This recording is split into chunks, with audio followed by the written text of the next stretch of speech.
So இப்ப கலைஞர் இருக்கிறது எங்களுடைய குடும்பத்தின் சூறாவளி சுனாமி, எண்ணில் பாதி என்னுடைய தம்பி. ப்ளீஸ் அந்த சரத்குமாரும் வடிவேலும் ஒரு படத்துல இருப்பாங்க இல்லையா, சோ அவர் குஸ்திக்கு போவார் இல்லையா, அந்த மீம் கொஞ்சம் இந்த இடத்துல போட்டுருங்க ப்ளீஸ். சொன்னா கேளு, வா அப்படி ஓடி போய். என்ன ஸ்பின் பண்றா, போடுறான் கொய்யா.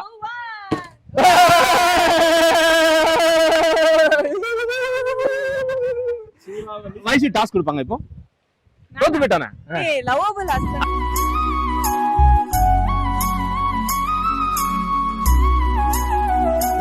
வைசி கூட வாழ்றதே பெரிய டாஸ்க்டா. ஐயோ அந்த கஷ்டத்தை விட உனக்கு இந்த கஷ்டம் வரக்கூடாது. அடுத்து நானே அடுத்துடா. ஓகே என்ன டாஸ்க் கொடுக்கலையா? டாஸ்க் அலுனி ஆட்டம். என்ன போன புருஷன் முன்னாடி சேர்ந்து ஏமாத்தீங்களா? சென்டிமெண்டா பேசி கரெக்ட் பண்ணுங்க. டாஸ்க் உன் கூட வாழ்றதே கேவலம் சொன்னல.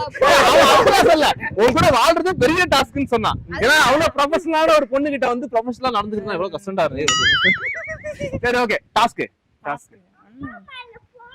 அப்பா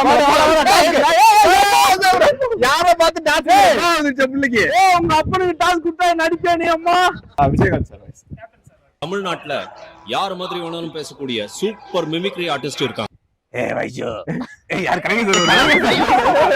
வைஷு இத்தனை நாள் உன் கொடுமையை நான் அனுபவிச்சதுக்கெல்லாம் சேர்த்து வச்சு அந்த தண்டனை கொடுக்க போறேன். அண்ணாமலை அப்படி ஒரு ஆத்தா தயவு செஞ்சு சொல்லு ஆத்தா, என் பொண்டாட்டி எப்படி அத்தனை நல்ல பேர் எடுக்கிறது. அதுக்கு இந்த சொம்புல இருக்கிற ரசத்தை குச்சி செத்து போயிடு.